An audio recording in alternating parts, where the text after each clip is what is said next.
একটা হচ্ছে কোষের যা দরকার নাই তা যদি শরীরে বেশি থাকে, আর যা দরকার আছে তা যদি শরীর না পায়, রাইট? যা দরকার নাই তাকে ঝেঁটিয়ে বের করার জন্য আছে নুভেরাস স্ট্রিম, রাইট? আর যা দরকার আছে তা পাঠানোর জন্য রয়েছে নুভেরাস প্লাস। তাহলে আমি পরিপূর্ণ সুস্থ থাকার জন্য আমার দরকার ট্রিম প্লাস, রাইট? নুভেরাস ট্রিম, নুভেরাস প্লাস। এরপরে আসেন আমার মুখের স্বাস্থ্য সমুন্নত রাখার জন্য আমার রয়েছে নুভেরাস টুথপেস্ট, রাইট?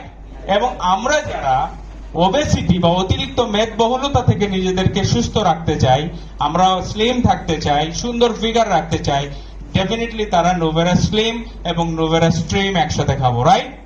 ওকে। এছাড়া আমাদের যে চুল পড়া বন্ধ করা, আমাদের স্কিন হাইড্রেট রাখা, স্কিন ব্রণ দূর করা, এগুলোর জন্য নুভেরাস ব্ল্যাক সিড অয়েল রয়েছে। এবং আমাদের শরীরে হরমোনাল ব্যালেন্স ঠিক রাখে, স্পেশালি টেস্টোস্টেরন হরমোন স্বাভাবিক